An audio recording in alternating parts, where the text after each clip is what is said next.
இங்கே கொடுக்குற ஒவ்வொரு நலத்திட்டமும் என் கழக தோழர்கள் அவங்களோட உழைப்பு நானும் ஊழல் பண்ண மாட்டேன், என் கூட இருக்கிறவங்களையும் ஊழல் பண்ணாங்க. அரசியல்வாதிகள் ஊழல் பண்ணி பார்த்துருப்பீங்க.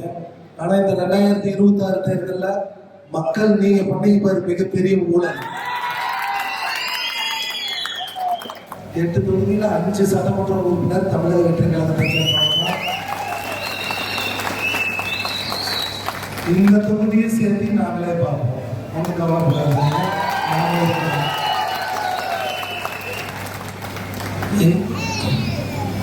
நாங்கள் இருக்கிற தொகுதிகள்னா இந்த தொகுதியும் நிச்சயம் உங்களுடைய மக்களுடைய அடிப்படை பிரச்சனைகள் எதுவாக இருந்தாலும் எந்த நேரமாக இருந்தாலும் என் கவனத்துக்கு கொண்டு வாங்க. நிச்சயமா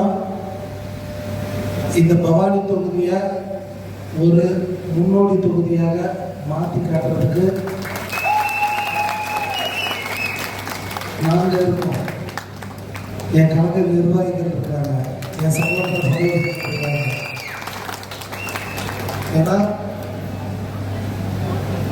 ஆட்சி அதிகாரத்துக்கு வந்துட்டோம் நினைச்சா அரசு பணத்தில் எந்த நலத்திட்டம் வேணாலும் நம்ம சொந்த செய்யறதுக்கு தயாராக இருக்கிறாங்க.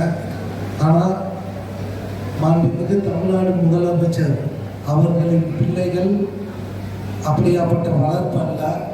இங்கே கொடுக்குற ஒவ்வொரு நலத்திட்டமும் என் கழக தோழர்கள் அவங்களோட உழைப்பு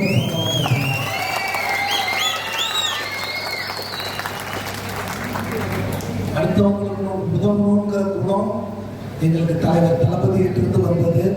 கடைசி வரலும் தலைவர் தளபதி சொன்ன பார்க்க 100% அவரோட தம்பிகளா நாங்கள் நிச்சயம் காப்பாற்றுவோங்கிறத இந்த காலத்தில்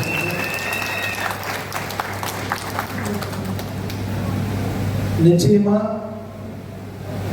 கடந்த காலங்கள் இல்லாம இப்போ முகத்துல எந்த அளவுக்கு சந்தோஷத்தை பார்க்கறோமோ அடுத்த 5 வருஷத்துக்கு இதே சந்தோஷத்தோட தமிழக வெற்றி கழக ஆட்சி நடக்கணுங்கிறத இந்த இடத்துல தெரிவிச்சுக்கிறோம்.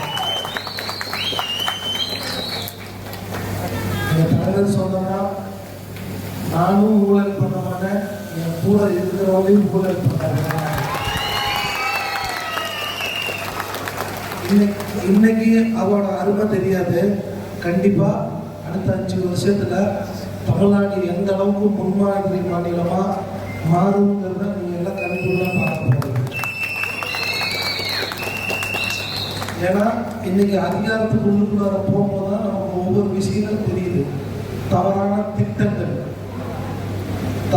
திட்டங்கள் நிறைய செஞ்சு மக்களோட வரி பணத்தை வீண் பண்ணி வச்சிருக்கிறாங்க. இதெல்லாம் மாண்புமிகு தமிழ்நாடு முதலமைச்சர் எப்படி சரி பண்ணணுமோ அதை சரி செஞ்சு அத்தனை திட்டங்களையும் மக்களுக்கு எந்தவித ஊழலும் லஞ்சமும் இல்லாமல் மக்களுக்கு சேர வேண்டிய அத்தனை திட்டங்களையும் கொண்டு சேர்க்கறதுக்காக தான் எங்களுக்கு இந்த பதவியை கொடுத்து வச்சிருக்காங்க. நிச்சயம் அமைச்சருங்கிறது நாங்கள் அதிகாரத்தை பயன்படுத்துறதுக்காக இந்த பொறுப்புக்கு வரல, மக்களுக்கு சேவை செய்யறதுக்காக இந்த பொறுப்புக்கு வந்துருக்கோம். நான் முன்ன சொன்ன மாதிரி தான் நாங்கள் அரசியல்வாதிகள் அல்ல. யாரையும் குற்றம் சொல்லி குறை சொல்லி நாங்கள் இந்த இடத்துக்கு வரல.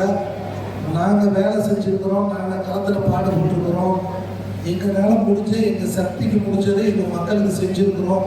எங்கள் மக்களுக்கு எங்கள் தலைவர் தளபதி மேலே இருந்த பாசமும் பற்றும் காரணமாக எந்த எதிர்பார்ப்பும் இல்லாமல் ₹1 பணம் கொடுக்காம சரித்திர சாதனை படைச்சிருக்கிறாரு.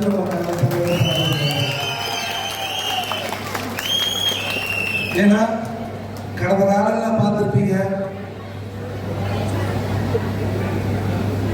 அரசியல்வாதிகள் ஊழல் பண்ணி பார்த்துருப்பீங்க.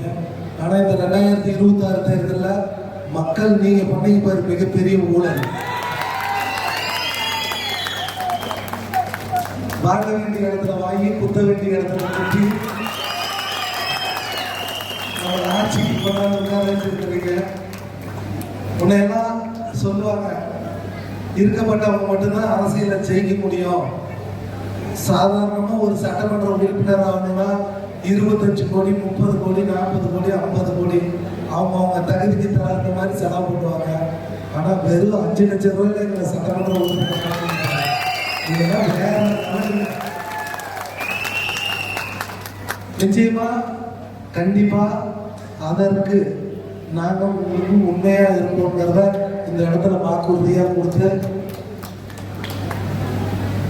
3 விஷயம் தாங்க. வாழ்றதுக்கு வீடு, வயிற்றுக்கு சோறு, வருமானத்துக்கு வேலை. எல்லாத்துக்கும் தரமான கல்வி கிடைக்கணும், அதுவும் சமமா கிடைக்கணும்னு தான் இந்த அரசோட கொள்கை. பெண்களுக்கு பாதுகாப்பு 100% நிச்சயம் நம்மளால. ஏன்னா உங்களுக்கு தெரியும், கடந்த காலங்களில் போதைப் பொருட்கள் பயன்பாடு தடுக்க தவறிட்டாங்க கடந்த கால அரசு. அது இன்னைக்கு தான் ஒவ்வொரு கிளையா மாண்புமிகு தமிழக முதல்வர் கட்ட ஆரம்பிச்சிருக்கிறாரு. அது பெரிய ஆலமரமா இருக்கு. கூடிய சீக்கிரம் அந்த ஆலமரத்தை வேரோட அகற்றுவார்னு இந்த நேரத்தில் தெரிவிச்சுக்கிட்டு, அதே மாதிரியே இளைஞர்களுக்கு வேலை வாய்ப்பு. இந்த வேலை வாய்ப்பு தான் அரசு முழு கவனம் செலுத்தி நம்ம இளைஞர்களுக்கும் பெண்களுக்கும் வேலை வாய்ப்பை உருவாக்குறதுக்கு என்னென்ன செயல் திட்டம் கொண்டு வர முடியுமோ மாண்புமிகு தமிழ்நாடு முதலமைச்சர் அதில் கவனம் செலுத்திட்டு வர்றாரு.